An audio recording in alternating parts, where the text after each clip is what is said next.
Support from the big trade union is, of course, key to Jeremy Corbyn. With me now is the leader of Unite, Len McCluskey, one of the biggest unions.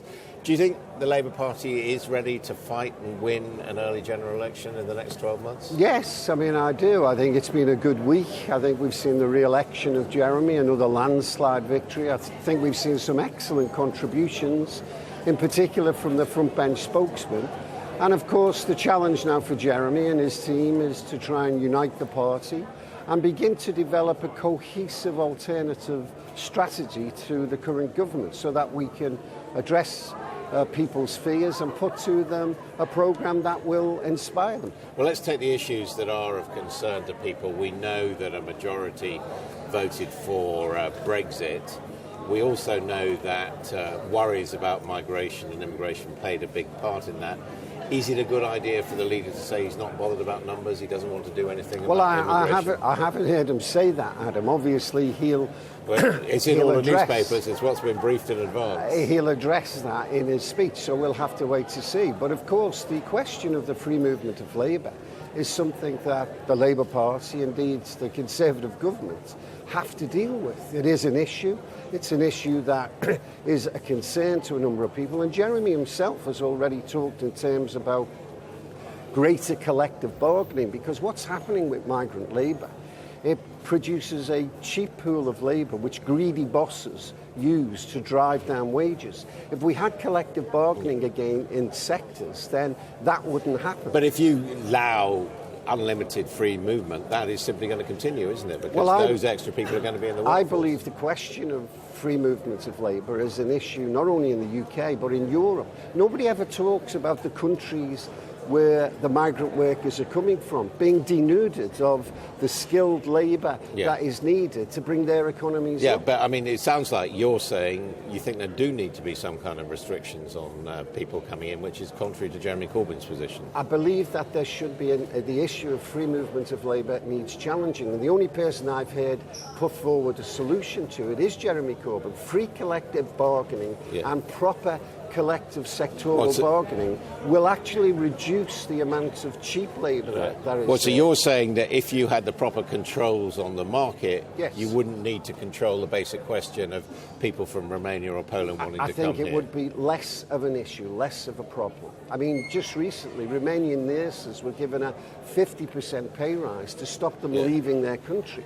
The reality is that if we can control terms and conditions and pay properly in this country, then the issue wouldn't be. But I'll go back to that's not what Mr. Corbyn is saying today. I mean, he's saying he wants additional funding to help refugees come here, but he doesn't want to impose a limit. And I suspect a lot of your members and Labour voters want restrictions. He's also saying that he wants to provide additional money in those areas where migrant workers are coming to and putting pressure on the social services. So that's a plus that this government abolished.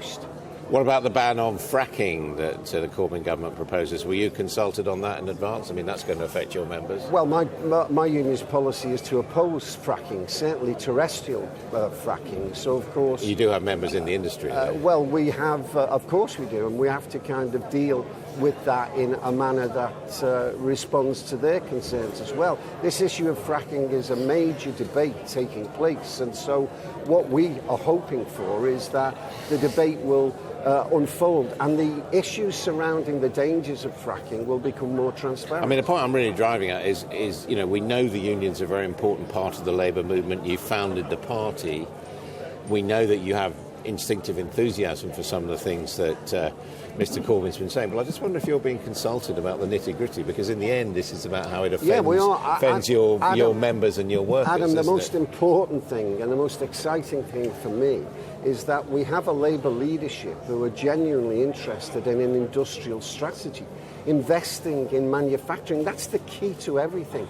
Proper, decent jobs, sustainable growth. That is what our people want. That's what my members want. And this Labour leadership is the first to take it seriously. I'm delighted that Theresa May has put industrial strategy on the business plan now, the nameplate in Whitehall. But what does it actually mean? Because the Tories haven't had an industrial strategy for a long while. But if it means higher corporation tax, higher taxes overall, that's going to drag down business, isn't it, rather than move it forward? But Adam, it's the opposite. It's about a British investment bank. It's about regional development.